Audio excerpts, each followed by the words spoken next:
안녕하십니까, 심사장입니다. 제가 일본으로 휴가를 갔다 왔는데 일본 여행 중에 하루도 빠짐없이 신었던 신발이 있습니다. 하루에서 2에서 3만 보 정도를 걸었는데 발이 전혀 아프지가 않았어요. 정말 미친듯이 더웠거든요. 최고 온도가 37도 이랬으니까 얼굴하고 온몸에 땀이 줄줄 나는데 희한하게 발에는 땀이 안 차고 하루 종일 쾌적하고 편안했습니다.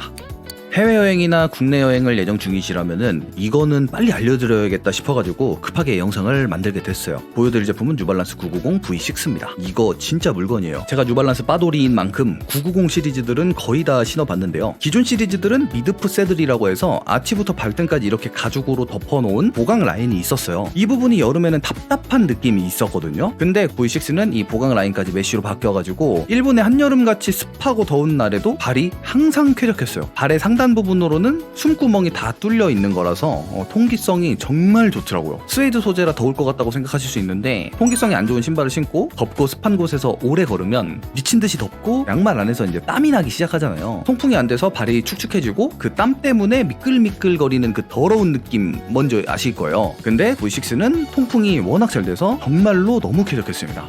우리 심사장 채널 보시는 분들은 또 기술 좋아하시잖아요. 제가 간단하게 브리핑 정도만 하고 넘어가겠습니다. 일단 퓨어셀이 들어갔어요. 뉴발란스에서도 하이 퍼포먼스 라인에만 들어가는 미드솔입니다. 쉽게 설명드리면 고급 런닝화에만 들어가는 미드솔이라서 충격 흡수랑 반발력이 뛰어난 게 특징입니다. 퓨어셀을 한 줄로 요약하면 스프링 같다 라고 생각을 하시면 돼요. 걸어다닐 때 압력에 의해서 퓨어셀 폼이 눌렸다가 원래 형태로 돌아오면서 반발력이 생기거든요. 그 힘이 지면을 밀어내면서 추진력으로 바뀌어요. 그래서 다음 발걸음이 훨씬 가벼울 수가 있는 겁니다. 그리고 기존 뉴발란스 프리미엄 라인 뒤쪽을 보면 플라스틱 보강용 힐 클립이 있었어요. 990 V6에는 기술이 좋아지면서 이 힐 클립이 사라졌습니다. 대신 엔캡의 딱딱한 외곽 부분이 힐 클립을 대신 해주고 있어요. 그래서 실제로 되게 딱딱해요, 이 외곽 부분은. 그래서 디자인적으로 더 통일성이 있고 현대적인 느낌을 주는 것 같아요. 미드솔을 보시면 쿠셔닝 때문에 기존 세대보다 두꺼워진 건가? 라고 생각을 하실 수도 있지만 실제로는 뒤꿈치가 닿는 부분은 영상에서 보시는 것처럼 아래 부분에 위치를 하고 미드솔이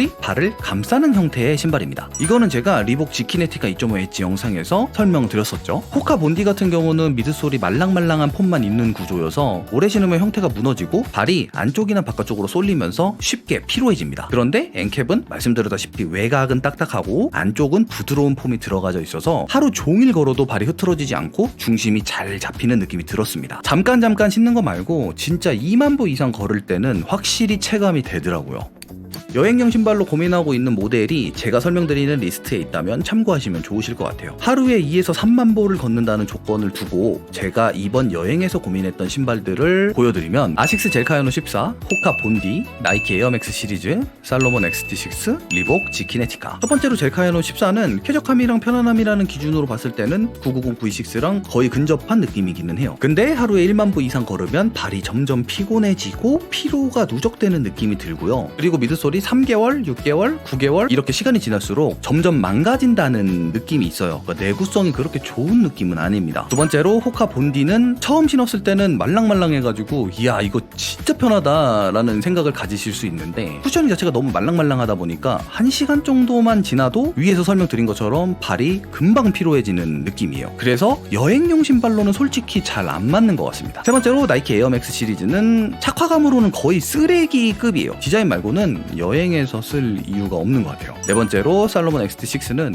쿠셔닝이 딱히 있는 신발은 아닌데 발에 맞게 잘 늘어놨을 때는 정말 편해요. 이번 일본 여행이 여름이 아니라 겨울이었다면은 저는 990 V6를 안 신고 살로몬을 신고 갔을 것 같아요. 다섯 번째로 제가 개인적으로 좋아하는 리복 지키네티카 2.5 엣지는 말랑말랑한 기준으로는 호카 본디랑 비슷합니다. 쿠셔닝이 말랑말랑해서 처음에는 편한데 오래 신으면은 발이 금방 피곤해져요. 결론적으로 990 V6는 여름에도 시원하고 하루에 2에서 3만 보를 걸어도 피로감이 확실히 적어서 제가 보여드린 신발들이랑은 비교가 안 됩니다. 가격적인 메리트가 좋아요. 왜인지는 모르겠는데 990 시리즈 중에서도 최신 버전인 V6가 인기가 가장 없는 것 같아요.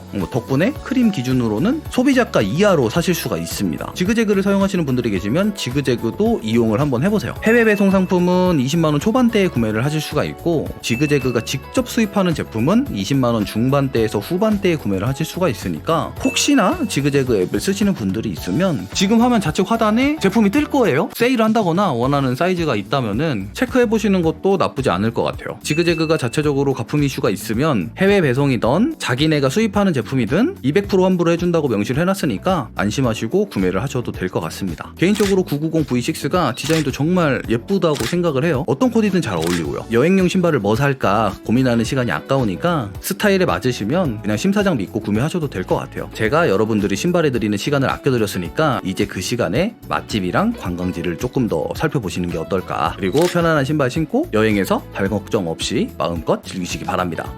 아시다시피 여행 가갖고 발에 물집 잡히면은 잡혀있는 일정 다 망합니다. 990 V6는 편안함이랑 최신 기술이랑 디자인 이 세 가지를 전부 다 만족을 시키고 저는 이번 일본 여행에서 990 V6 덕분에 정말 편하게 다녔어요. 여행용 신발을 고민 중이시라면은 강력 추천드리고 영상을 봐주셔서 감사하고 다음에 또 인사드리겠습니다. 들어가세요.